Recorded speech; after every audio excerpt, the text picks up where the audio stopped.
What's happening to you? Karibu sana. Welcome to another beautiful day. My name is Uncle Mike the Baker, and I want to welcome you to this today's edition of Man Cave. We are now in episode 10. We have come a long way. We are going. Tunaendelea mzuri kabisa. Sawa sawa. So if you're new here, karibu sana.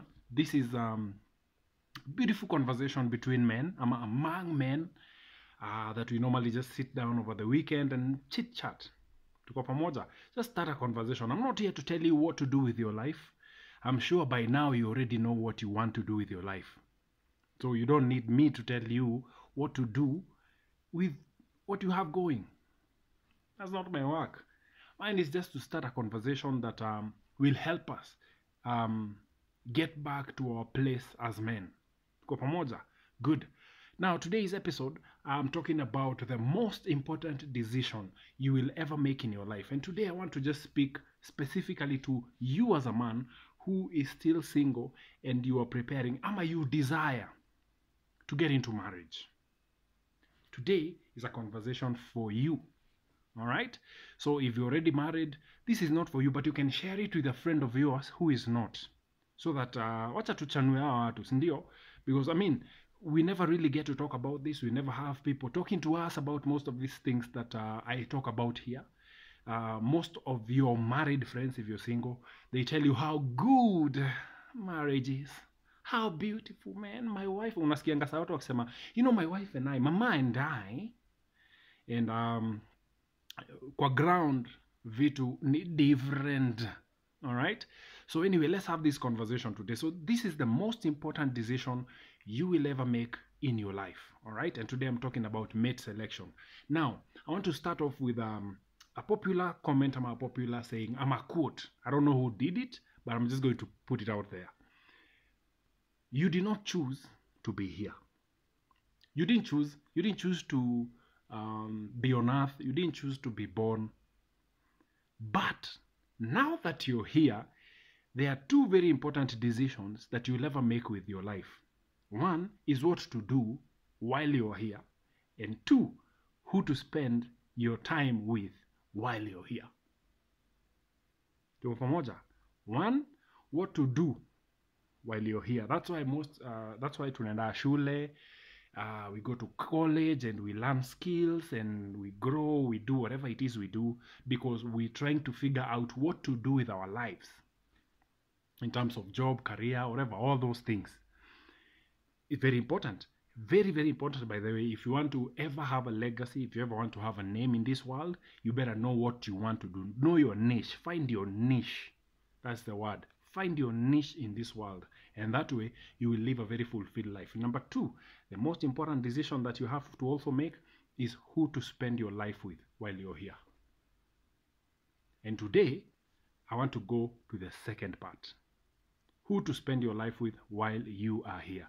Now, again, another popular saying, I'm going to come back to both of these comments.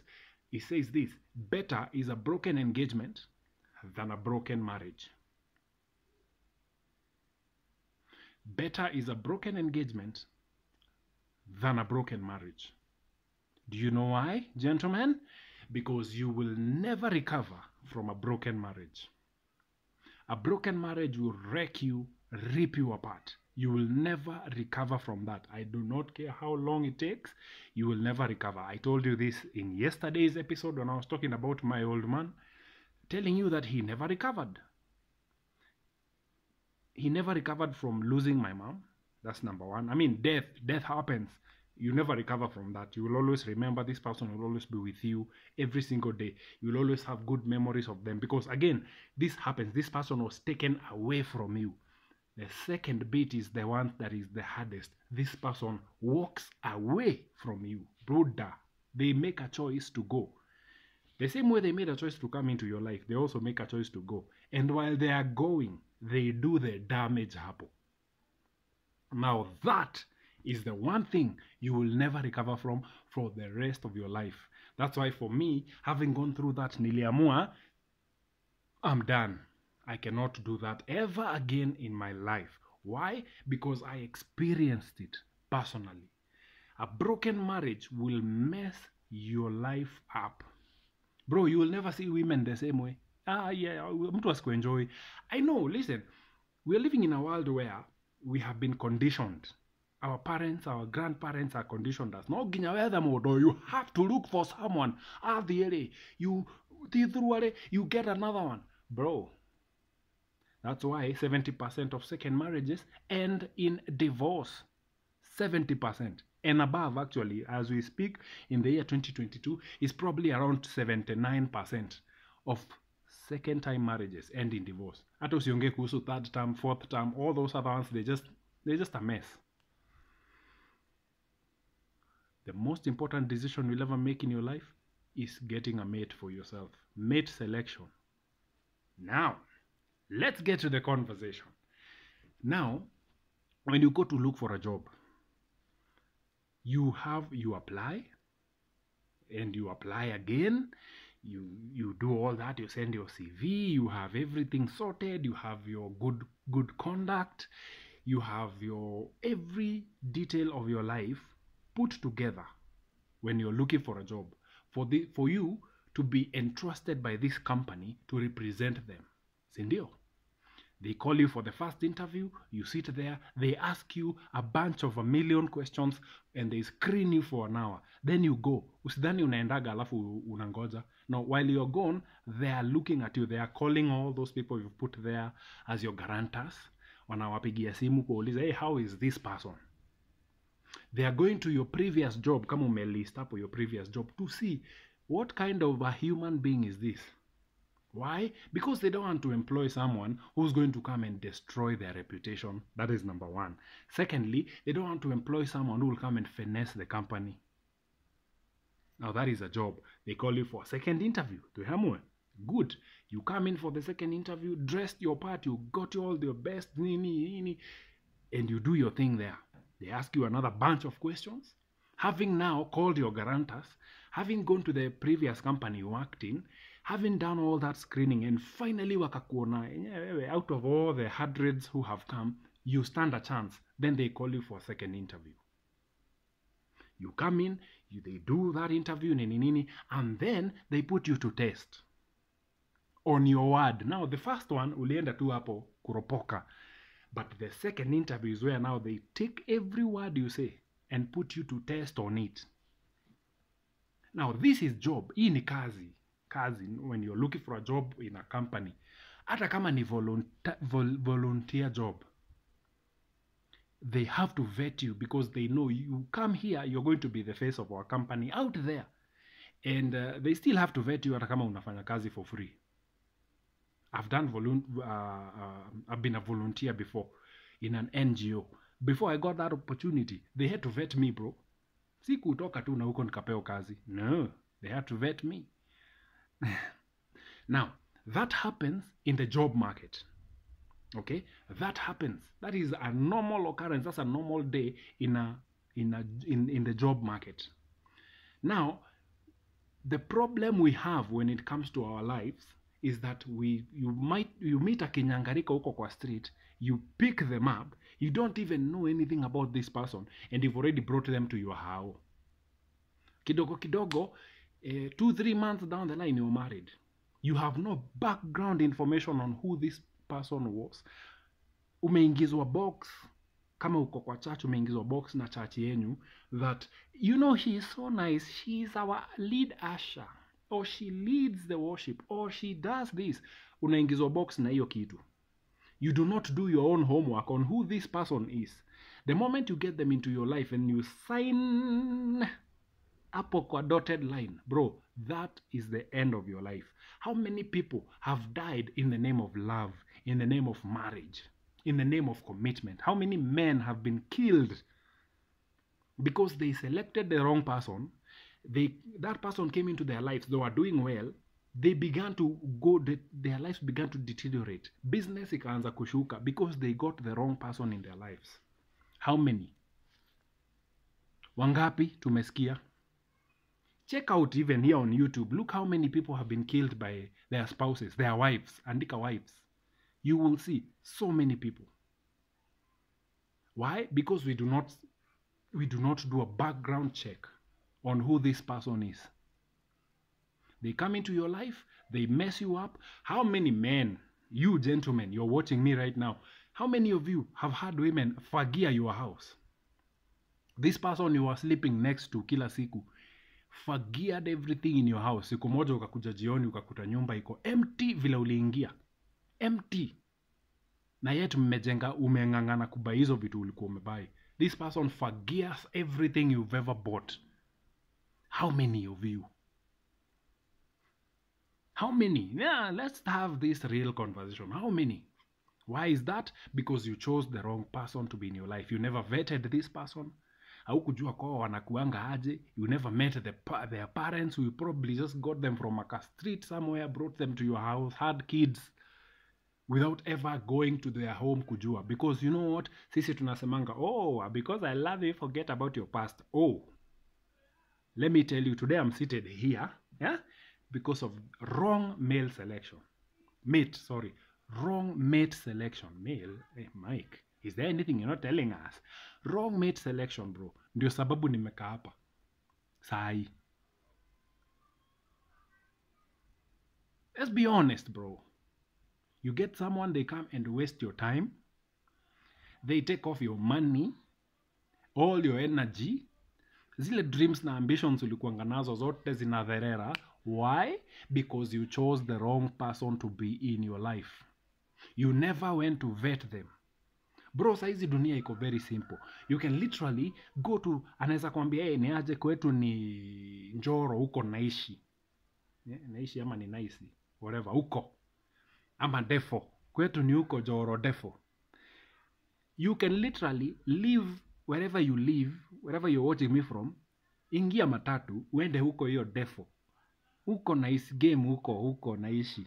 Uende huko kukae hapo kwa kambe hao huko kwao na wase wanduthi, and look for ule mse wanduthi mwenye anakaa mjanjezi. Umpige dhao, umwambie buda kuja tukunyweka chai. Literally you can do this. Get the number of this guy na huyo jamaa atakupatia intel, every single detail about your chick. Because guess what? These people live open lives, bro. Hao watu wanaonekana huko kwa street. These people are seen everywhere.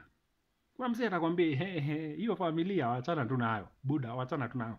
Why? We choose the wrong people because we focus on the wrong things when you're interacting with women. You look at them and you admire them because they have all nice lips, hips, and fingertips. Bro, that person will fuck your life for the rest of it. Because of all those nice lips, hips, and fingertips. Don't think that you're the only person who's seen them. You grab somebody from the church huko, you think that they are wanashukanga kutoka heaven, anashuka hapo pali unamkutanga church. Bro, this person lives a real life. You can literally go to her job and ask her around. Uliza wochi, huu dem kwa aje.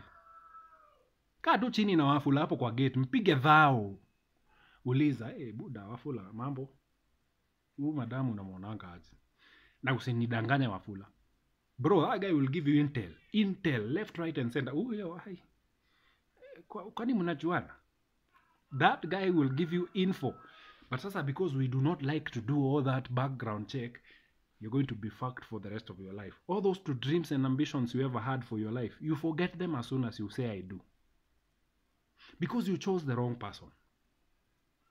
We have online hapa. Look at that. I know most people delete their old photos. Yeah? Most people delete them. Yeah? Unaingia tu hapo Instagram or whatever and you find everything about their past. In fact, they joined Instagram in 2022. Buddha, there is a life before 2022 that you have to ask questions. Bro, be hard. Unaona venye ukiitwa job unauliza unaendaga interview mbili. Get a chick and go hard on her. Ask her a question and let her give you the answer.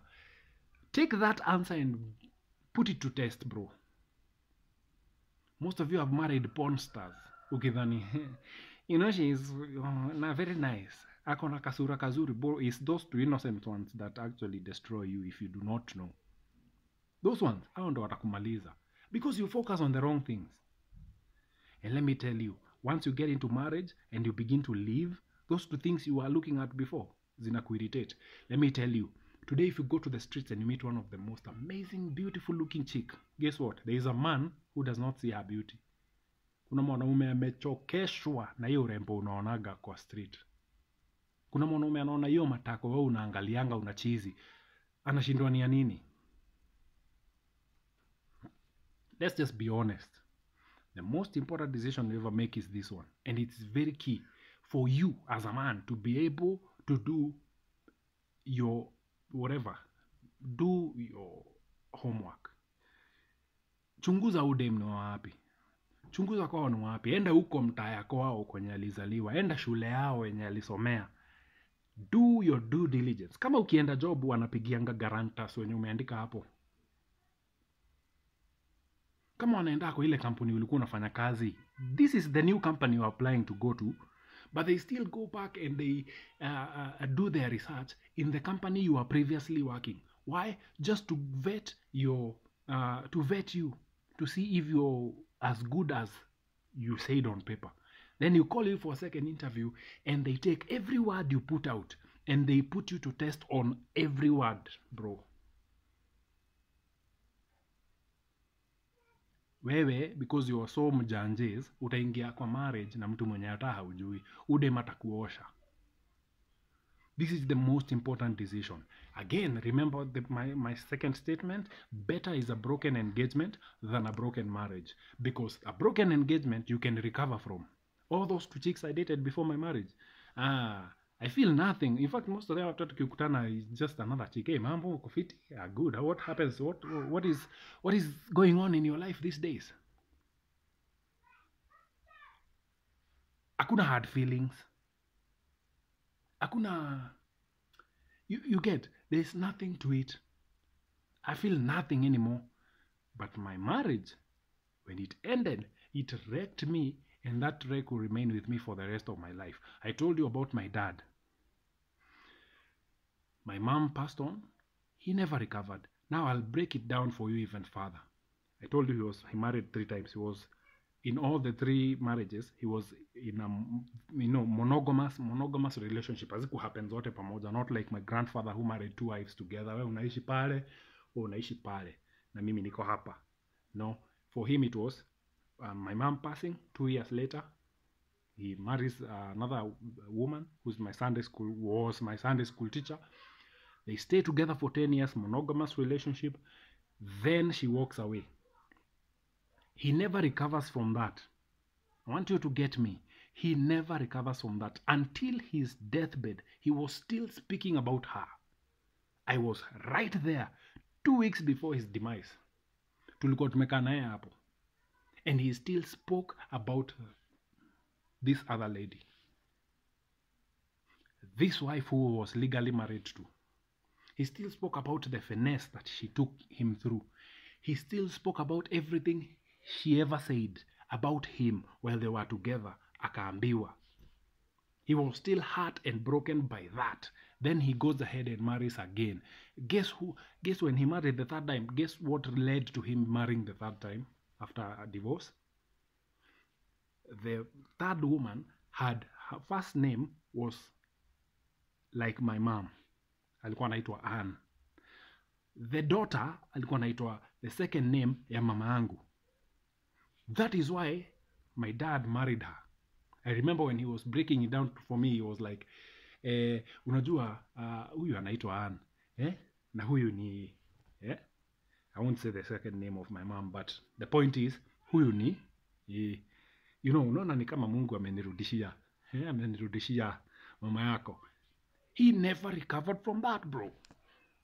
He never recovered. He never married her. He married my mom, but in his mind, aliangalia jina akaoa udem watatu. Because he never recovered. It's something that you never recover from. That's why I told you the most important decision, bro, that you have to make ni hii. Because once it's broken, ama it's ended, it will wreck you. You will never recover from it. Better is a broken engagement than a broken marriage. However it breaks, however way it breaks. However way it breaks. My church I went to from childhood, my bishop Growing up, I grew up in church. His first wife passed on. He married a second one many years later. Guess what the second wife's name is? And I'm sorry to use these examples because they are out there. It is the name of the first wife. Because you never recover from this, bro. Take it from me. Do your due diligence. Do your homework. Before you let someone into your life, do your homework. I told you, Mimi, I don't interact with women so much. But even in my small interactions, I really do not interact with everyone. I take my time. I vet whoever I bring into my space. And guess what? They don't spend the night. Though that is my policy, bro. And I let it out there, bro. I'm not spending the night here. Because this is my space. Utakuja kunimes. Tembeza. Na kuitia msee wa nduthi ama Uber kuchukue kwa gate. We are done. Gentlemen, the most important decision you'll ever make in your life is who to spend your life with. And that is very crucial. Number one,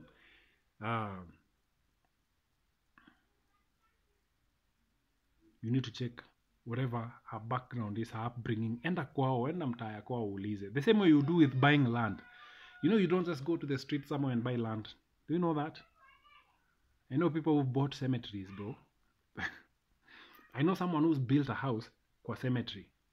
Bila kujua. Sababu yeye alikuja tu akaona shamba mzuri. It is very good. Hapa panatoa maiti namna hii. He bought the house and bought the land and built a house. Guess what? Ilikuwa ndani. Like, amejenga nyumba juu ya cemetery. I wonder how he lived there though. I've seen these things happen everywhere, bro. Be careful. By the way, I even know someone who amejenga duka juu ya kaburi za wase. Not a cemetery, but home kwa mtu. Now, this is what happened. This family, very prominent family, when somebody dies, they bury them in a certain corner. So most of the family members died, wakabaki msee mmoja. So he was like, no, I don't want to keep all this land. He sold it. But akabakisha pale kwa makaburi. You get? Akabakisha like a quarter of 50 by 100. Just there kwa makaburi za old family members. After amekaa hapo for a while, somebody gave him a very good deal. He sold the place. Mwenye aliuziwa akakuja akajenga nyumba hapo juu. Without knowing what is beneath there. Sababu mwenye anakuuzia akwambiage, na ujue hapa kuna watu wamezikwa. Again, I wonder how he lives there.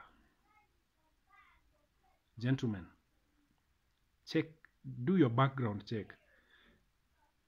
The same way you do your background check with buying land, you do your background check when you're hiring people. I don't hire people oftenly, but when I get someone and I need to work with them for a couple of, kama sasa kuna time job yangu kuwa very busy, there's a school period and job ushika sana, and that time siwezi fanya peke yangu because I have to do so much.